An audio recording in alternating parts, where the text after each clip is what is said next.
কোথাও সাত সকালে তৃণমূল কাউন্সিলরের বাড়ি ঘিরে ফেলেছে পুলিশ এবং কেন্দ্রীয় বাহিনী। আবার কোথাও প্রাক্তন শাসক দলের কাউন্সিলরকে গ্রেফতারের দাবিতে থানার সামনে বিক্ষোভ দেখাচ্ছেন সাধারণ মানুষ। শনিবার থেকে রবিবার কলকাতার আরও 2 তৃণমূল কাউন্সিলরকে গ্রেফতার করল পুলিশ। প্রথমজন কলকাতা পুরসভার 39 নম্বর ওয়ার্ডের তৃণমূল কাউন্সিলর মোহাম্মদ জসিমউদ্দিন, আর দ্বিতীয়জন কলকাতা পুরসভার 101 নম্বর ওয়ার্ডের তৃণমূল কাউন্সিলর বাপ্পাদিত্য দাশগুপ্ত।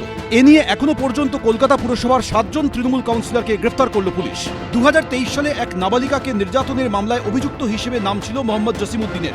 অভিযোগ, সেই মামলা তুলে নেওয়ার জন্য সম্প্রতি চাপ দেওয়া হচ্ছিল নাবালিকাকে। স্থানীয়দের একাংশের অভিযোগ, শনিবার অভিযোগকারিনী নাবালিকার পথ আটক করে তাকে মারধর করে তৃণমূল কাউন্সিলরের অনুগামীরা। लड़की जा रही थी, काउंसिलर का कुछ गुंडा लोग उसको डराया धमकाया, केस उठाने का लेके धकाने के बाद लड़की को मारा है। जसीम का कुछ गुंडा लोग है, पूरा मेरा देखा, पूरा घर का पास रोड में जितना कैमरा लगाया था सब कैमरा को तोड़ दिया। শনিবারের এই ঘটনায় তৃণমূল কাউন্সিলর জসিমউদ্দিন সহ 8 জনের নামে ফের অভিযোগ দায়ের হয় জোড়াসাঁকো থানায়। তারপরেই এদিন সকালে তৃণমূল কাউন্সিলরের বাড়ি ঘিরে ফেলে পুলিশ এবং কেন্দ্রীয় বাহিনী।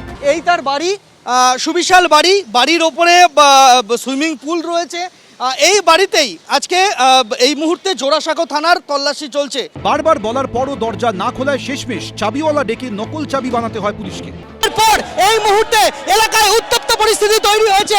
একদিকে তৃণমূল কংগ্রেসের কর্মী সমর্থকেরা জড়ো হয়ে রয়েছেন, জসিমউদ্দিনের অনুগামীরা জড়ো হয়ে রয়েছেন, তারা বিক্ষোভ দেখাচ্ছেন, তাদেরকে ছত্রভঙ্গ করার চেষ্টা করছে পুলিশ। জোড়া মামলায় গ্রেফতারের পর এদিন একটি মামলায় জসিমউদ্দিনকে 10ই জুন পর্যন্ত পুলিশ হেফাজতের নির্দেশ দেয় আদালত। অপর মামলায় তাকে সোমবার পক্সো আদালতে তোলা হবে। অন্যদিকে কলকাতা পুরসভার 101 নম্বর ওয়ার্ডের তৃণমূল কাউন্সিলর বাপ্পাদিত্য দাশগুপ্তর গ্রেফতারি ঘিরে শনিবার থেকেই হুলস্থুল বাঁধে।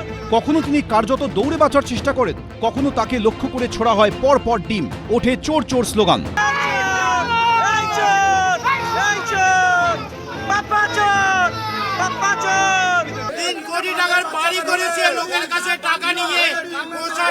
বাপ্পাদিত্য দাশগুপ্তকে গ্রেফতারির দাবিতে শনিবার পাটুলি থানার সামনে বিক্ষোভ দেখান স্থানীয় বাসিন্দাদের একাংশ। পরিস্থিতি ক্রমশ উত্তপ্ত হওয়ার মধ্যেই তাকে গ্রেফতার করে পুলিশ। আমার নিজের বাড়িতে আমি একটা চেম্বার খুলবো, তার জন্য আমার কাছে 20 লাখ টাকা চাওয়া হয়েছে। এরপর এদিন ধৃত তৃণমূল কাউন্সিলরকে থানা থেকে বের করার সময়ও ক্ষোভ উগরে দেন স্থানীয় বাসিন্দাদের একাংশ। ইতিমধ্যেই পাটুলি থানার বাইরে কিন্তু একাধিক মানুষজন 101 নম্বর ওয়ার্ডের তারা কিন্তু একত্রিত হয়েছেন এবং গাড়ি কিন্তু ভেতরে প্রস্তুত, হাতে প্রত্যেকের ডিম রয়েছে। মানুষ অভিযোগ দায়ের করলে সেটা আইনের পথে চলবে, অ্যাজ সিম্পল অ্যাজ দ্যাট। কোনো ভয়ে আউট ভরসাহীন, তাই মানুষ আজকে বেরিয়ে এসে অভিযোগ দায়ের করছে এবং অভিযোগের ভিত্তিতে সম্মানীয় মুখ্যমন্ত্রী শ্রী শুভেন্দু অধিকারী মহাশয়ের পুলিশ বলেছে আপনারা আইনের পথে চলুন, শাসকের আইন না, আইনের শাসন পশ্চিমবঙ্গে কায়েম হবে। ধৃত তৃণমূল কাউন্সিলর বাপ্পাদিত্য দাশগুপ্তকে রবিবার 21শে জুন পর্যন্ত পুলিশ হেফাজতের নির্দেশ দেয় আদালত। সন্দীপ সরকার, হিন্দোল দে, প্রবীর চক্রবর্তী, এবিপি আনন্দ, কলকাতা। এবিপি আনন্দ, এগিয়ে থাকে, এগিয়ে রাখে।